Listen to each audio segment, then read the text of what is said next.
Crick Buzz at Stumps. Adam Collins and Harsha Bhogle. India had every opportunity to ice the game this evening in his final session.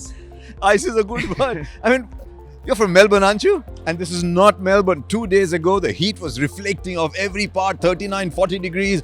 We're talking about endurance. We're saying, how are they going to play in this heat?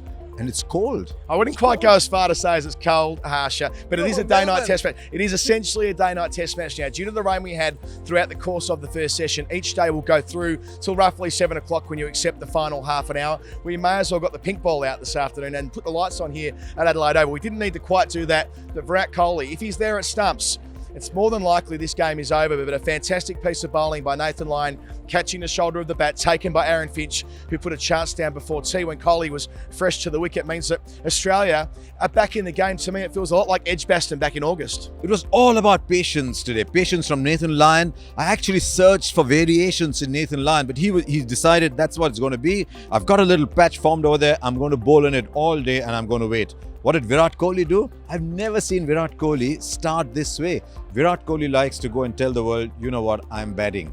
And he likes to stamp his imprint very early. But he said, no, I'm just going to hang in. Because I think they knew the moment they get past 250, Australia might start losing the game in their own mind. So I think that's what he was playing for. It's a big moment in the game. But I still think India are ahead in this game. 166, 7 wickets in hand. You get another 110, 120. I think that'll be enough. Oh, very much so. 166 lead against a batting lineup, which is inexperienced. We saw in the first innings they had the ability to be quite fragile as well. But 3 wickets down, the door is ajar for Australia, a very menacing attack as we know. Let's deal with the Indian batting lineup. We saw a fairly sturdy opening partnership between KL Rahul and Murali Vijay, broken on 63, but it just sucked the life out a little bit after Australia did quite well through some rain delays this morning to get the score up to 235. You know, I saw a stat. In fact, I saw a stat from Deepu. Deepu, you might have put it up. I saw a stat that it's not since 2010 that an Indian pair overseas in these conditions has batted more than 20 overs. And I think that was critical. The lead was only 15. The first innings had effectively cancelled each other out, the two first innings. India go and India 10 for 2 again and Australia rampant. So I thought the first 7-8 overs when only 4 runs came off the bat, and I thought that was denial.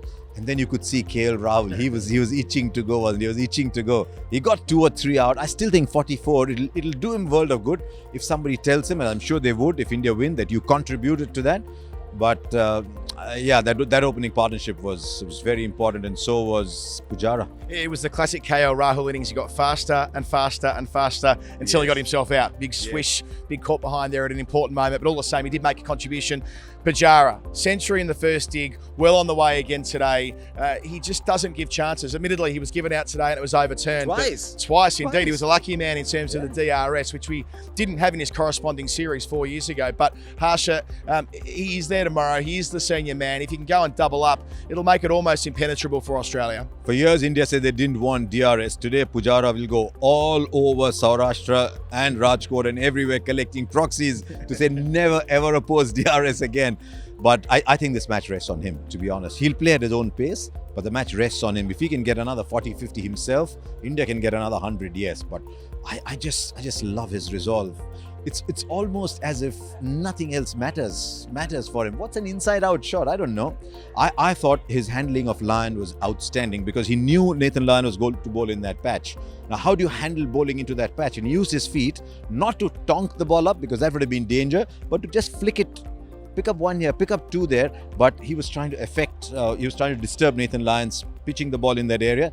That's why he got runs off the back foot, because Lyon then started pinging it a little shorter. I thought Lyon versus Pujara was fantastic, but Lyon versus Pujara 2.0 in the morning is going to be the battle. Yeah, he was fantastically consistent, Nathan Lyon. We got the grandstand finish at Edgbaston back in August to start the series, Harsha. What happened there? Happened there? No, there's no Sam Curran. There's no Sam Curran. We did see a collapse after Kohli fell. I mean, I just feel as though there has to be some chance of that. Have they got the mental resolve to dig in? We saw in England that was a problem, wasn't it? They got themselves into games, but they couldn't stick the landing. And they found an extra gear before they come to this country. Now, normally, you're always thinking, how will India handle the situation? And I'm actually thinking, yes, that is an issue. How will Australia handle the situation? Do Australia genuinely believe they can chase whatever India put up? Or will they say, oops, can we not? Because this is a different Australia. I'm seeing indecision in this Australia, which I never thought I would see. So I think if India said anything upwards of 230, 240, it'll test Australia's resolve. And if Australia can get those, the series will turn around. If they don't, they'll just collapse under the weight. Australia probably need to bowl India out in the first session tomorrow to make a contest of it. There have been some major fourth innings totals made here in the last couple of years, but a long way ahead. Can't wait for tomorrow on Quick Buzz at Stumps with Adam Collins and Harsha Bhogle. And hopefully it'll be warmer.